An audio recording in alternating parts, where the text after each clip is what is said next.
आज से बचत खाते से आप एक बार में 50,000 रुपए निकाल सकते हैं। सप्ताह में एक ही बार निकलेंगे 50,000 रुपए।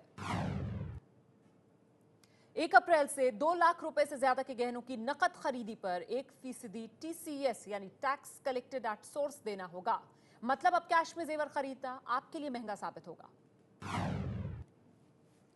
केंद्र सरकार वित्त विधेयक 2017 पारित करने वाली है, जिसके पास होते ही गहने भी सामान्य वस्तुओं की श्रेणी में आ जाएंगे। आयकर कानून में 2 लाख से अधिक की वस्तुओं और सेवाओं की खरीद पर 1% का TCS लगता है।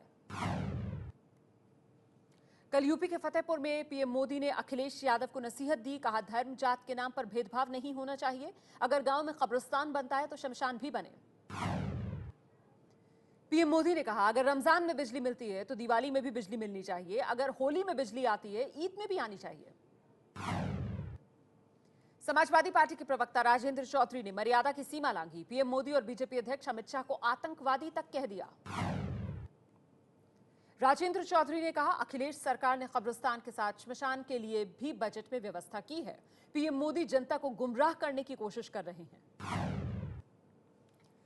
प्रधानमंत्री ने कहा, यूपी में एक ही परिवार और उससे जुड़े लोगों को सभी फायदे मिलते हैं। दलितों, यादव के नाम पर भेदभाव नहीं होना चाहिए। बीजेपी सबका साथ सबका विकास का मंत्र लेकर चलती है।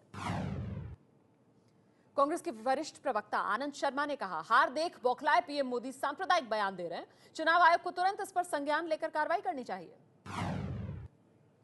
झांसी की रैली में अखिलेश ने कहा, पीएम मोदी ने कहा है कि उत्तर प्रदेश में सभी थाने समाजवादी पार्टी के हो गए। पुलिस वालों, आपको पीएम इशारा कर गए हैं कि समाजवादियों की हेल्प करो।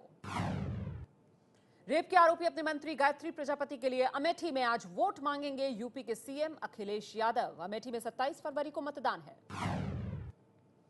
फतेहपुर की रैली में मोदी ने कहा, गायत्री प्रजापति के खिलाफ एफआईआर करने के लिए सुप्रीम कोर्ट को आदेश करना पड़ा। रेप हत्या में अखिलेश के मंत्री विधायक तक के नाम आ रहे हैं। ये काम है या कारनामा? यूपी के सुल्तानपुर में केंद्रीय मंत्री उमा भारती ने सीएम अखिलेश की पत्नी डिंपल से पूछे सवाल। कहा, डिंपल बताएं, गायत्री प्रजापति के साथ क्या सलूक होना चाहिए। महिला और उसकी बेटी से रेप के आरोपों पर गायत्री प्रजापति ने एबीपी न्यूज से कहा, बीजेपी अध्यक्ष अमित शाह और बीजेपी के दूसरे नेता उन्हें जान से मारने की साजिश कर रहे हैं। गायत्री प्रजापति ने कहा, मोदी, मीडिया और अमित शाह ने चुनाव में साजिश कर उन्हें फंसाने की कोशिश की। आरोप लगते ही क्या उन्हें फांसी पर लटका देंगे? वो भी कानूनी लड़ाई लड़ेंगे। उत्तर प्रदेश में कल हुए तीसरे चरण की वोटिंग में 61.16% मतदान हुआ। साल 2012 में 59.9% वोटिंग हुई थी। उत्तर प्रदेश में अब तक आधे से ज्यादा सीटों पर वोटिंग पूरी हो चुकी है। तीसरे दौर की वोटिंग के बाद कुल जो 403 सीटें हैं उत्तर प्रदेश की, उनमें से 209 सीटों पर मतदान हो गया है। यूपी के गाजीपुर में केंद्रीय रेल राज्य मंत्री मनोज सिन्हा ने कहा, बीजेपी की सरकार बनने के 48 घंटे के भीतर अपराधी या तो जेल में होंगे या ऊपर जाकर सीताराम कहेंगे। यूपी के बस्ती में बीजेपी के राज्यसभा सांसद आर.के. सिन्हा के काफिले पर निर्दलीय उम्मीदवार राकेश श्रीवास्तव और उनके समर्थकों पर हमला करने का आरोप। जाति के नाम पर सांसद से समर्थन मांगने का आरोप है। कल उत्तर प्रदेश के मैनपुरी में वोट देने के विवाद में दलित युवक की हत्या हुई थी। घर वालों का आरोप, बीजेपी के बजाय बीएसपी को वोट देने पर हत्या की गई। पुलिस ने कहा, आपसी रंजिश का मामला है।